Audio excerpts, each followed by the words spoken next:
In the quiet, tree-lined streets of Maplewood, where the houses stood like silent sentinels of middle-class dreams, my family and I lived what seemed to be a picture-perfect life. My name is Jack, a 43-year-old logistics manager. My wife Linda, 40, used to be the heart and soul of our home. We had been married for nearly 15 years, and our two daughters, Sarah, 13, and Lizzie, 11, were our pride and joy.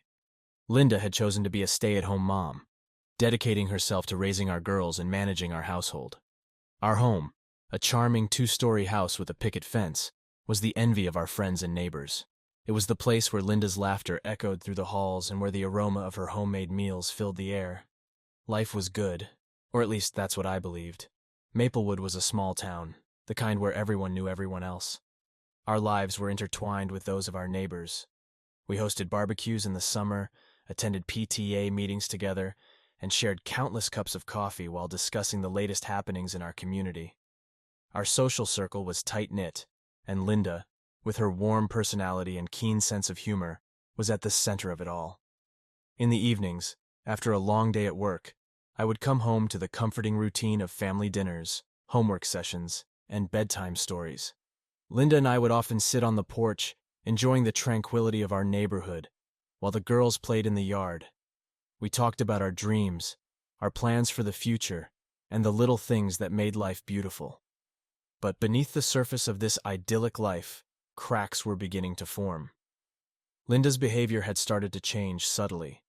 She seemed distant, preoccupied, and there were moments when her warmth seemed to be replaced by a cold, almost indifferent demeanor.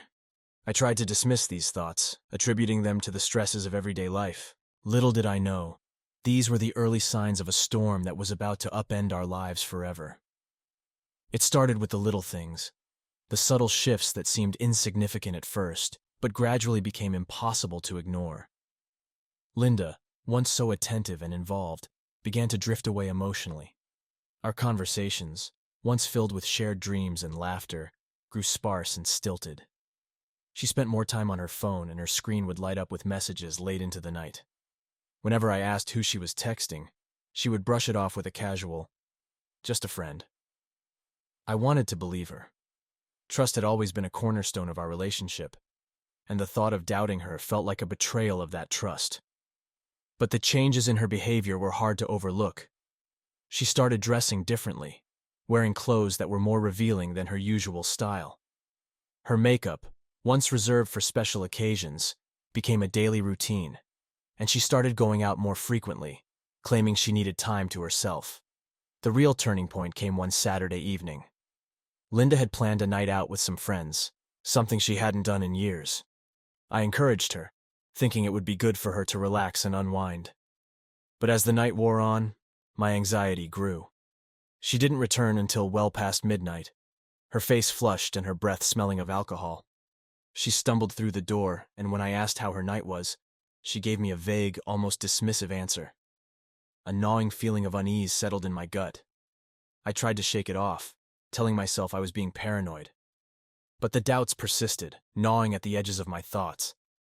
The next day, as I was tidying up the living room, I found a receipt from a restaurant we never visited, tucked into the pocket of her coat. It was dated the previous night, and the bill was for 2 people. I confronted her about it, trying to keep my tone neutral. "Linda, I found this receipt in your coat pocket. You didn't mention going to this restaurant last night."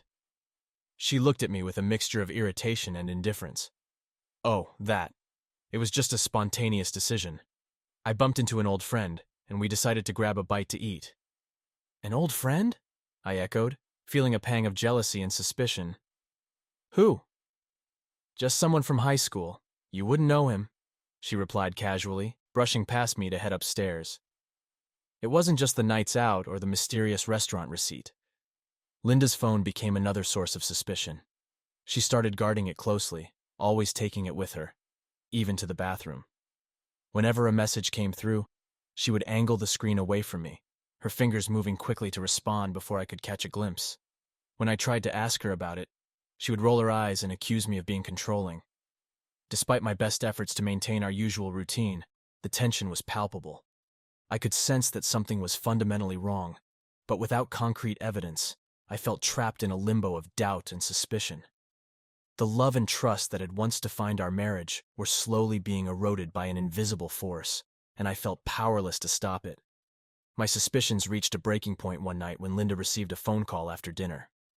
She glanced at the caller ID, her expression tightening for a split second before she stood up and walked out of the room to take the call in private. I followed her with my eyes, my heart pounding in my chest. Moments later, I heard her laughter, a sound that had become increasingly rare in our interactions. I decided I couldn't ignore it any longer. As she chatted away in the kitchen, I quietly picked up our home phone and pressed the mute button. Holding my breath, I listened to her conversation. The words were muffled, but the tone was unmistakable, intimate, affectionate, and completely inappropriate for a just-a-friend conversation. My heart sank as the reality of the situation began to crystallize. Linda was hiding something from me, something that threatened to destroy the life we had built together. I knew I needed to find out the truth, no matter how painful it might be. The trust that had once been the bedrock of our marriage was now a fragile facade, and the cracks were growing wider with each passing day. The need to uncover the truth gnawed at me, relentless and consuming. I started paying closer attention to Linda's schedule, noting her comings and goings with a meticulousness that bordered on obsession. One Saturday, she told me she was going to meet a friend for lunch and would be back in a few hours. I felt a strange mix of dread and determination as I decided to follow her. I waited a few minutes after she left, then grabbed my keys and hurried out the door. Keeping a safe distance, I tailed her car through the quiet streets of Maplewood. My heart pounded as I watched her drive towards the town park, a place we often took the girls on weekends. She parked her car and got out, looking around as if expecting someone. I followed her on foot, staying hidden behind the rows of trees that lined the park. She walked briskly towards a secluded area near the old gazebo, a spot that was usually deserted during the day. My heart clenched as I saw a man already there, waiting for her. It was Chris, the same guy whose name had popped up on her phone. Linda approached him with a smile that was all too familiar, yet now felt foreign and painful. They exchanged a few words, their voices low and intimate, before she leaned in and kissed him. It wasn't just a peck on the cheek, it was a full, passionate kiss, the kind that left no room for doubt about their relationship. A red haze of anger and betrayal clouded my vision. I stepped out from behind the trees, unable to contain the rage that had been building inside me for weeks. "Linda!" I shouted, my voice cracking with a mix of fury and heartbreak. She jumped, pulling away from Chris, her face going pale as she saw me striding towards them. Chris looked startled, but his surprise quickly turned to defiance. "Jack! What are you doing here?" Linda stammered, her voice trembling. "I could ask you the same thing," I spat, my fists clenching at my sides. "But I think it's pretty damn clear, isn't it?" Chris stepped forward, trying to shield Linda. "Look, man, this isn't what it looks like," he said, his tone conciliatory. "Save it," I snapped, my voice rising. "You think I'm an idiot? I've seen enough." The next moments were a blur. Driven by a blind rage, I lunged at Chris. He tried to fend me off, but my fury gave me strength. My fist connected with his jaw and he stumbled back, falling to the ground. Linda screamed, but I was beyond caring. All the anger, the frustration, the betrayal, I poured it all into every punch, every blow. "Jack, stop!" Linda cried, trying to pull me off him. But I shoved her away, not wanting to be touched by her. Chris groaned, trying to protect his face, but I was relentless. It was only when I saw the blood on my knuckles and heard the distant sound of someone shouting for help that I came back to my senses. I stood up, breathing heavily, looking down at Chris, who was lying on the ground, bloodied and beaten. Linda was crying, her hands covering her mouth in shock. People had started to gather, their faces a mix of horror and curiosity. Realizing the scene I had caused, I backed away, my hands shaking. You ruined everything," Linda sobbed, her voice barely audible. "No, Linda," I said, my voice cold and broken. "You did." I turned and walked away, leaving the chaos behind me. The adrenaline drained from my body, leaving me feeling hollow and numb. As I made my way back to the car, I realized that there was no going back from this. The life I thought I knew was shattered, and all that was left was the painful task of picking up the pieces. I drove home in a daze, my mind racing with the events that had just unfolded. The image of Linda kissing Chris, the feeling of my fists connecting with his face, It all replayed in my head like a nightmare on a loop. When I pulled into our driveway, I just sat in the car for a few minutes, trying to collect myself. But there was no escaping the reality of what had happened. I had to face it head on.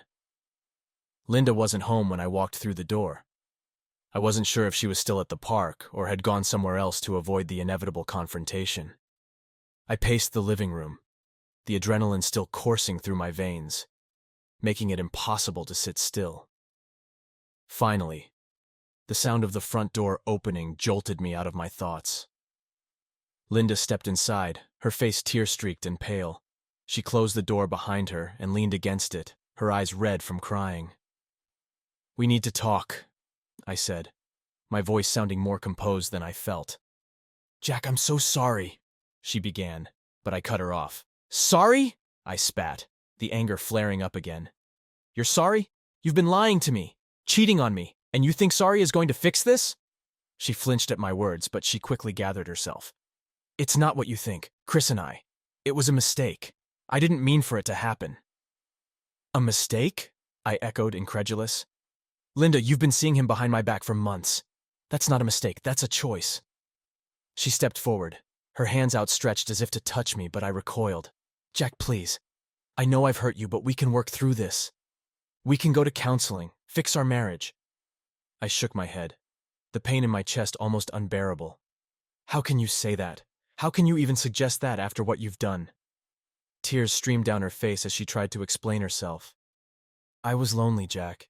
You were always at work and I felt neglected. Chris was there, and it just happened." "Don't you dare blame this on me," I snapped, my voice rising. "I've been working my ass off to provide for this family, to give you and the girls everything you need.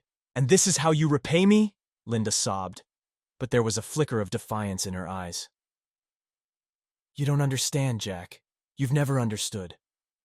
I needed more than just financial support. I needed you." "Don't turn this around on me," I said, my voice cold. "You made your choice. You destroyed our family." The room fell silent, the weight of our words hanging heavy in the air. I could see the realization dawn on her face, that this wasn't something we could simply talk our way out of. "What do you want from me, Jack?" she asked, her voice barely a whisper. "What can I do to make this right?" "There's nothing you can do," I replied, my voice flat. "It's too late for that. I've already spoken to a lawyer. I'm filing for divorce and I'm going to fight for full custody of Sarah and Lizzie." Her eyes widened in shock. "You can't do that. You can't take my children away from me. They need stability," I said, my resolve hardening. "And right now, you're not capable of providing that." She sank to the floor, her body shaking with sobs. "Jack, please, don't do this. Don't take them away from me." I looked at her, feeling a mix of anger, sadness, and a strange sense of detachment. This was the woman I had loved, the mother of my children. But now, she felt like a stranger. "You did this, Linda, not me." I turned and walked away, leaving her sobbing on the floor. I went upstairs to the bedroom we once shared, now feeling like a place of betrayal. I grabbed a suitcase and began packing my things. I couldn't stay in this house any longer, not after everything that had happened. As I packed, I heard Linda's voice from downstairs, crying out for me, pleading for another chance. But her words fell on deaf ears. The trust, the love, it was all gone. All that was left was the painful task of moving on, of finding a way to rebuild my life without her. I took one last look around the bedroom, the memories of happier times haunting me, before I closed the suitcase and walked out. The house felt empty, hollow, as if the very soul of it had been stripped away. As I descended the stairs, Linda was still there, her eyes swollen and red, her expression one of desperation. "Please, Jack," she whispered, "don't leave me." But I didn't respond. I couldn't. I walked past her, out the front door and into a future that was uncertain and filled with pain. But it was a future where I could begin to heal, where I could start anew. The confrontation had been brutal, the words cutting deep. But it was necessary.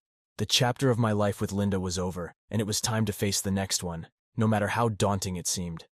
In the days following our confrontation, I moved into a small apartment on the other side of town.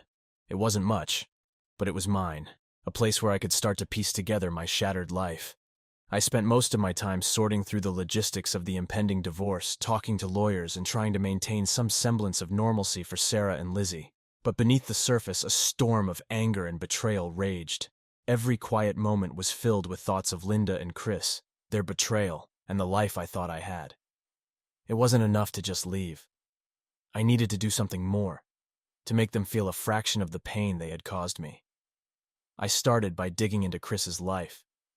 It wasn't hard to find information about him. Social media profiles, mutual friends, and a bit of internet sleuthing gave me everything I needed. Chris was married, with a wife and 2 young children. His wife, Jessica, was completely unaware of his affair with Linda. Fueled by a sense of righteous anger, I decided to expose Chris for who he really was. I gathered all the evidence I had. Screenshots of text messages, photos, and dates of their meetings.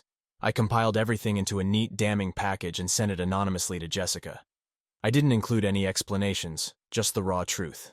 I knew it would devastate her, but I also knew she deserved to know. A few days later, I received a call from an unknown number. It was Jessica. Her voice was trembling, filled with a mix of confusion and pain. "Who are you?" she demanded. "Why did you send me this?" "My name is Jack," I replied, trying to keep my voice steady. "Linda is my wife. Or rather, she was until I found out about her affair with Chris. I thought you deserved to know the truth." There was a long pause on the other end of the line. When she spoke again, her voice was barely a whisper. "I don't know what to say. I had no idea. I'm sorry," I said, and I meant it. "I know this is going to be hard, but you deserve better than this." We spoke for a while longer, sharing our stories, our pain. It was strange, finding solace in a stranger who was going through the same turmoil. But it also felt right, like we were both taking the first steps toward reclaiming our lives. The next part of my plan involved Linda. I knew that simply exposing her affair wasn't enough. She needed to understand the gravity of what she had done, to feel the consequences of her actions. I contacted her employer, explaining the situation and providing the evidence of her misconduct. It was a risky move, but I was beyond caring. Linda had betrayed our family, and she needed to face the fallout. The news spread quickly in our small town. Whispers and rumors circulated, and Linda's pristine reputation began to crumble. Friends who had once admired her now looked at her with disdain, and her social circles began to close in on her. She tried to deny everything at first, but the evidence was too overwhelming. One evening, as I was settling into my new apartment, I received a call from Linda. Her voice was a mix of anger and desperation. "Jack, what the hell are you doing? You've ruined my life." "Your life?" I echoed, my voice cold. "You mean like how you ruined ours?" "This is different," she insisted. "You didn't have to drag everyone into this." "You dragged everyone into this the moment you decided to cheat," I replied. "Now you're just facing the consequences." She screamed at me, a torrent of curses and accusations, but I simply hung up. Her words couldn't hurt me anymore. I had made my point, and now it was time to move on. The final act of my revenge was more personal. I knew Linda would never fully understand the pain she had caused unless she experienced it herself. I began dating again, not out of a desire for a relationship, but to make a statement. I posted pictures of myself with other women on social media, making sure Linda would see them. Each post was a reminder that I was moving on, that I was rebuilding my life without her. It didn't take long for Linda to reach out again. This time, her tone was different, less angry, more pleading. "Jack, please, can we talk? I miss you. I miss our family." I met her at a local coffee shop, our conversation strained and awkward. She looked tired, worn down by the scandal and the isolation. "I've been thinking a lot about what happened," she said, her voice soft. "I know I made a terrible mistake. But can't we find a way to move past this?" I shook my head, the anger still simmering just beneath the surface. "You can't undo what you did, Linda. You broke something that can't be fixed." "But what about the girls?" she asked, her eyes pleading. "They need their parents together." "The girls need stability," I replied. "And right now, that means living separately. I'll always be their father, but I can't be your husband anymore." She cried, and for a moment I almost felt sorry for her. But then I remembered the betrayal, the lies, and the pain she had caused. My resolve hardened. This was the path I had chosen, and there was no turning back. As I walked away from the coffee shop, I felt a sense of closure. The revenge had been harsh, but it had also been necessary. Linda and Chris had both paid the price for their betrayal, and I could finally begin to move forward. It wasn't a happy ending, but it was an ending nonetheless. And sometimes, that's all you can hope for. The divorce proceedings were a grueling, emotional ordeal that stretched over several months. Both Linda and I had our lawyers, and each hearing felt like another battle in a war that neither of us had wanted, but were now forced to fight. The courtroom became the stage where the remnants of our shattered marriage were laid bare for all to see. Linda's lawyer was aggressive, trying to paint her as the victim of a neglectful husband who had driven her into the arms of another man. My lawyer, Mr. Davis, countered with the evidence of her affair, emphasizing the betrayal and the impact it had on our family. The testimonies were painful, dredging up memories and emotions I would have preferred to leave buried. The most difficult part was the discussion of custody. Sarah and Lizzie were my top priority, and I was determined to provide them with the stability they needed. Linda, despite everything, fought fiercely for joint custody. She argued that the girls needed their mother as much as their father, and while I couldn't disagree with that, I was wary of the environment she could provide given her recent actions. During one particularly tense hearing, Linda took the stand. She spoke about her loneliness, her feelings of abandonment, and how she had felt pushed into the affair. Her tears flowed freely, and for a moment, I almost felt pity for her. But then I remembered the pain and betrayal, and any sympathy I might have felt was overshadowed by the need to protect my daughters. When it was my turn, I spoke about the trust that had been shattered, the nights spent wondering where Linda was, and the fear that our daughters would be caught in the middle of our broken marriage. I presented a calm exterior, but inside, I was a storm of emotions, fighting to keep my composure for the sake of my case. The judge listened carefully to both sides, taking into account the evidence, the testimonies, and the welfare of Sarah and Lizzie. When the final ruling came, it was a bittersweet victory. I was granted primary custody, with Linda receiving visitation rights. The judge emphasized the importance of co-parenting and encouraged us to work together for the sake of our children. After the ruling, Linda and I had a private meeting with our lawyers. The atmosphere was tense, but there was also a sense of finality. We discussed the logistics of the custody arrangement, the division of assets, and the financial support Linda would need to start anew. It was a stark contrast to the life we had once dreamed of, but it was the reality we now had to face. Leaving the courthouse, I felt a mix of relief and sadness. The battle was over, but the scars it left behind would take a long time to heal. I looked at Linda, standing on the steps with a distant expression, and for a moment, I wondered if things could have been different. But that thought quickly passed. There was no changing the past, only moving forward. Sarah and Lizzie took the news with a resilience that surprised me. They had been through so much, yet they showed a maturity beyond their years. We talked about the new arrangements, and I reassured them that, no matter what, both their parents loved them deeply. They were the most important part of this entire process, and I was determined to make sure they felt secure and loved. The first few weeks after the trial were a period of adjustment. The girls spent weekends with Linda, and I did my best to create a stable, loving environment for them at home. It wasn't easy, and there were moments of doubt and frustration. But slowly, we began to find our rhythm. Linda and I communicated through a co-parenting app, keeping our interactions civil and focused on the girls. It was a far cry from the warmth and intimacy we once shared, but it was necessary.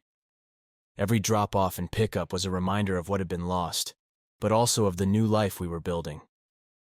One evening, after the girls had gone to bed, I sat in the living room, reflecting on everything that had happened. The house was quiet, the weight of the past months settling over me like a heavy blanket. I thought about the trial, the arguments, and the final ruling. It had been a long and painful journey, but we had come through it. I realized that, despite the anger and betrayal, there was still a part of me that wished Linda well. She had been a part of my life for so long, and though our marriage had ended, she was still the mother of my children. I hoped she would find her own path to healing and happiness, just as I was trying to find mine. The trial had been a crucible, a test of endurance and resilience. It had forced me to confront my pain, to fight for my daughters, and to redefine my future. But it had also shown me that I was stronger than I had ever realized.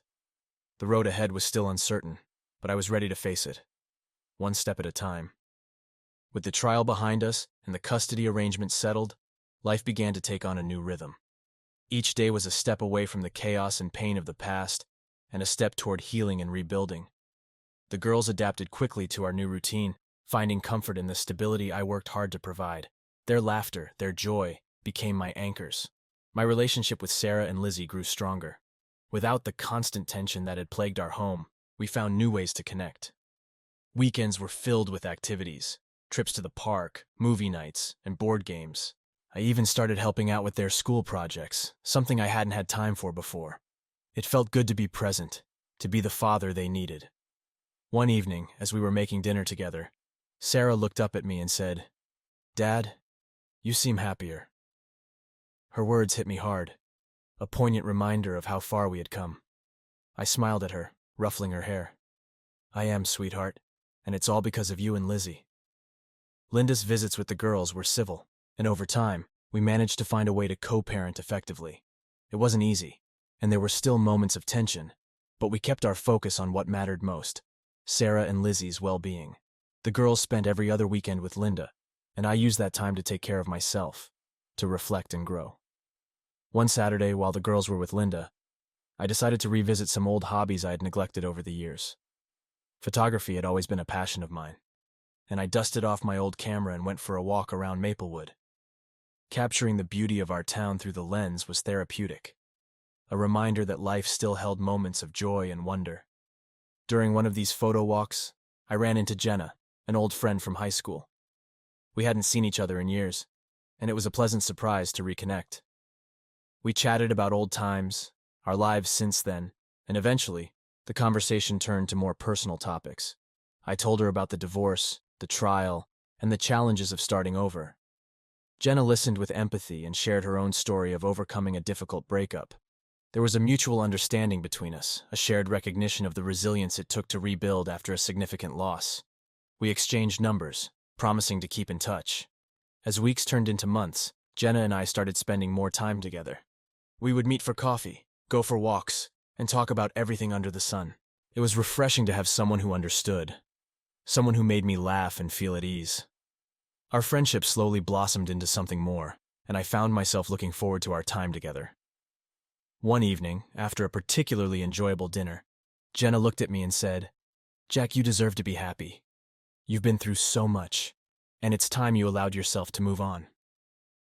Her words resonated deeply, and for the first time, I felt ready to embrace the future. We started dating officially, and Jenna quickly became a cherished part of my life. She met Sarah and Lizzie, and her warmth and kindness won them over almost instantly. Seeing them bond with her was a relief and a joy. It felt like the pieces of my life were finally coming together. Reflecting on the journey that had brought me to this point, I realized how much I had grown. The betrayal, the anger, and the trial had been defining moments, but they didn't define me. They were chapters in my story, but they weren't the end. I had found the strength to rebuild, to create a new life filled with love and hope. One sunny afternoon, as we sat in the park watching Sarah and Lizzie play, Jenna turned to me and said, "You know, life has a way of surprising us. Sometimes the hardest paths lead to the most beautiful destinations." I smiled, taking her hand in mine.